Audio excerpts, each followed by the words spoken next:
नाज़रीन आदाब, Avon TV में आप तमाम का खैर मकदम है। साबिक़ा रुकन असम्बली अला सैयद यासीन और उनके फर्जंदान साबिक़ा वक्फ चेयरमैन सैयद सुहील, कांग्रेस के नौजवान क़ायदीन सैयद असगर और सैयद मोहसिन की जानिब से हाशमिया कंपाउंड के साकिनान के लिए राहती सामान यानी राशन किट जिसमें चावल, तेल, शाल और दीगर ज़रूरियात ज़िंदगी की शामिल हैं, तकसीम किए गए। इस मौके पर कांग्रेस के नौजवान क़ायद सैयद असगर ने हाशमिया साकिनान से मुलाकात की और उनसे गुफ्तगू की। इस दौरान उन्होंने हाशमिया साकिनान को इस बात का तयक़ुन दिया कि उनके वालिद यानी साबिक़ा रुकन असम्बली अला सैयद यासीन इस सिलसिले में संजीदा हैं और मामले को सीरियस ले रहे हैं और हाशमिया साकिनान के साथ जो नाइंसाफ़ी हुई है उसको दूर करने और उनको राहत पहुँचाने की भरपूर कोशिश कर रहे हैं।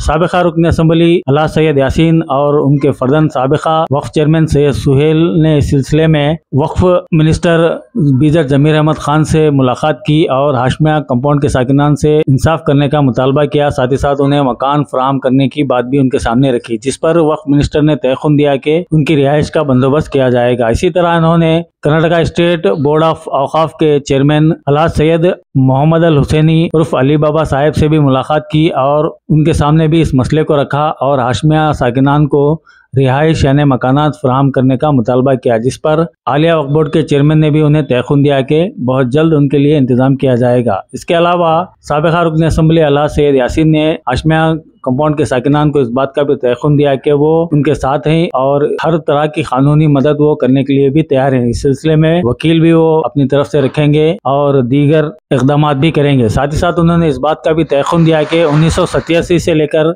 अब तक जो किराया हाशमिया साकिनान का बैलेंस है, जिसका जिक्र हालिया ऑर्डर में भी किया गया है, वो सारा किराया 34 टेनेंट का अला सैयद यासीन और साबिक़ा वक्फ सदर सैयद सुहील की जानिब से अदा किया जाएगा। इस मौके पर हाशमिया कंपाउंड के साकिनान ने साबिक़ा रुकन असम्बली अला सैयद यासीन का और उनके फर्जंदान का शुक्रिया भी अदा किया। ऐसा मतलब क्या भी देना बोलकर निया से एक हमदर्दी भी नहीं है।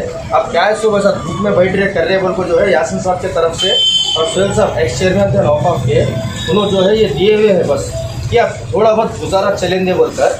और जो पीछे का जो हमारा किराया जो भी बैलेंस था वो जो है यासीन साहब मतलब अपने तरफ से मैं पे कर दूँ बोलकर बोले से जो भी फर्दर अब जो कोर्ट को जा रहे क्या भी करे सो है वो सब यासीन साहब मैं फॉलो कर दूँ बोलकर बोले हुए हैं ये चीज़। और यासीन साहब के बेटे आए हुए हैं बस खाली आप लोगों से मिलने के लिए खास कर आए हुए हैं।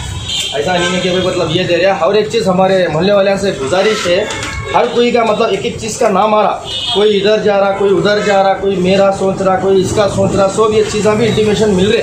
ज़रा यहाँ वहाँ कोई भी मतलब डिस्टर्बेंस नको हो, एक दूसरे को हम जो अभी भी जैसा साथ है, पहले भी साथ थे, अभी भी रहेंगे, आगे आखिरी तक भी रहेंगे, हमारे को कट करने की कोशिश करे। ये सब चीज़ें नको बस अल्लाह के वास्ते कोई भी कहाँ भी जाने की जरूरत नहीं है। हमारा चीज़ हमारे मिलती, अगर सही हमें हक से बैठे तो इंशाल्लाह हमारा चीज़ हमारे होती। अब इसमें 4 जने को जिम्मेदारी दे दी है यासीन साहब, एक खयूम भाई को दिए से, एक अब्बा को दिए हुए हैं, मोहसिन भाई को दिए से। ये 4 जने पूरा हर चीज़ का फॉलोअप करें और ये लोग अभी फ़ोन पे टच में है, सुहेल साहब भी है और यासीन साहब भी टच में है और असगर साहब खास कर 2 दिन से हमारे लिए खास कर यहाँ पर आइसो है।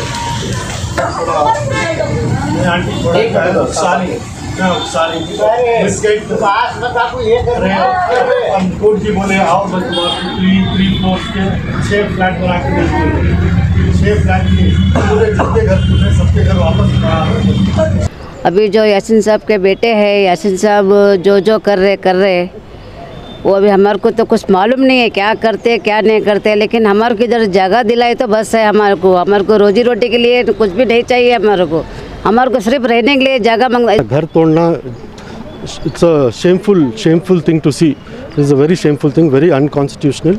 So we have to put them back where they were with complete पूरे इज्जत उसके साथ उनको वापस उनका घर वापस दिलाना है, बस और कुछ नहीं।